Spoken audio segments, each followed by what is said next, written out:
जय श्री राधे कृष्ण। एक राजा था, बड़े परिश्रम से राज्य करता था। अपनी प्रजा का बहुत ध्यान रखता था, परंतु ध्यान रखते हुए भी वह थक जाता था। अंत में दुखी होकर वह अपने गुरु के पास गया, जो एक वन में एक वृक्ष के नीचे रहते थे। उनके पास जाकर बोला, हे गुरुदेव, मुझे इस राज्य के झंझटों से छुटकारा दिलवाओ। इसकी समस्याओं से, इसकी उलझनों से दुखी हो गया हूँ। एक समस्या को हल करता हूँ तो दूसरी आकर खड़ी हो जाती है, दूसरी को सुलझाता हूँ तो तीसरी। रोज एक नई उलझन, रोज नए झगड़े। मैं तो दुखी हो गया हूँ इस जीवन से। अब क्या करूँ? आप ही मुझे कुछ उपाय सुझाओ। गुरुदेव ने कहा, राजन, ऐसी बात है तो छोड़ दो इस राज्य को। राजा ने कहा, कैसे छोड़ू गुरुजी? छोड़ देने से इसकी समस्याएं सुलझ नहीं जाएंगी, सब कुछ तितर बितर हो जाएगा, अराजकता फैल जाएगी चारों ओर। गुरु ने कहा, बहुत अच्छा, तो फिर अपने पुत्र को यह राज्य दे दो और मेरे पास आकर रहो, जैसे मैं रहता हूँ वैसे ही निश्चिंत होकर। राजा ने कहा, गुरुजी, परंतु मेरा पुत्र तो अभी छोटा सा बच्चा है, वह इस भार को संभालेगा कैसे? गुरुदेव ने कहा, बहुत अच्छा, तो फिर तुम अपना राज्य मुझे दे दो, मैं चलाऊंगा उसे। राजा ने कहा, यह मुझे स्वीकार है। गुरु ने कहा, तो हाथ में जल लेकर संकल्प करो कि सारा राज्य मुझे दान कर दोगे। राजा ने ऐसा ही किया और उठकर चल पड़ा। गुरु ने पूछा, अब कहाँ जाते हो? राजा ने कहा कि राजकोष से कुछ रुपये लेकर किसी दूसरे देश में जाऊंगा, वहां व्यापार करके जीवन व्यतीत करूंगा।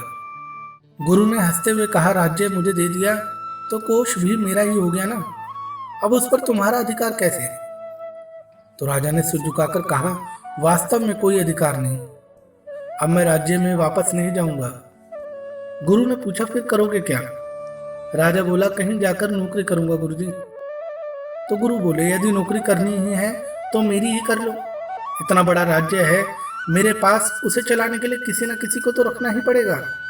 तुम ही वह काम करो, मुझे सेवक की आवश्यकता है और तुम्हें सेवा की। बोलो, यह काम करोगे? अब राजा ने सोचते हुए कहा, करूंगा। गुरु बोले, तो जाओ, आज से मेरे सेवक बनकर राज्य को चलाओ। देखो, वहां कुछ भी तुम्हारा नहीं है, भला हो, बुरा हो, हानि हो, लाभ हो, सब मेरा होगा, तुम्हें केवल वेतन मिलेगा। राजा ने इस बात को स्वीकार किया, वापस आकर राज्य चलाने लगा। कोई 1 मास के बाद गुरु ने नगर में आकर पूछा, कहो भाई, अब इस राज्य को चलाना कैसा लगता है? अब भी दुखी हो क्या? अब भी क्या जीवन संकट में प्रतीत होता है? राजा ने कहा, नहीं महाराज, अब इसमें मेरा क्या है, मैं तो नौकरी करता हूँ, पूरे ध्यान से, परिश्रम से करता हूँ और फिर रात को निश्चिंत होकर सो जाता हूँ।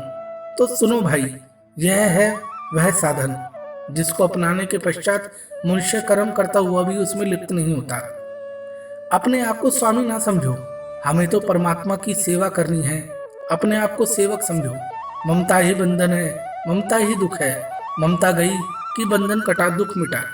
हमें तो इस संसार में सिर्फ परमात्मा की सेवा करने के लिए भेजा गया है। जो भी कार्य करो उसे परमात्मा की सेवा समझकर करो। यहाँ तुम्हारा कुछ है ही नहीं, यह सब तुमसे पूर्व भी विद्यमान था, बाद में भी रहेगा। तुम केवल अपना कर्तव्य पालन करने के लिए आए हो, उसे पूर्ण करो और चले जाओ। जो कुछ दिखाई देता है, जो कुछ तुम्हारे चारों ओर है, उसमें लिपट न जाओ, कहीं ममता ना करो, मालिक का समझकर सेवा करो। जय श्री राधे कृष्ण।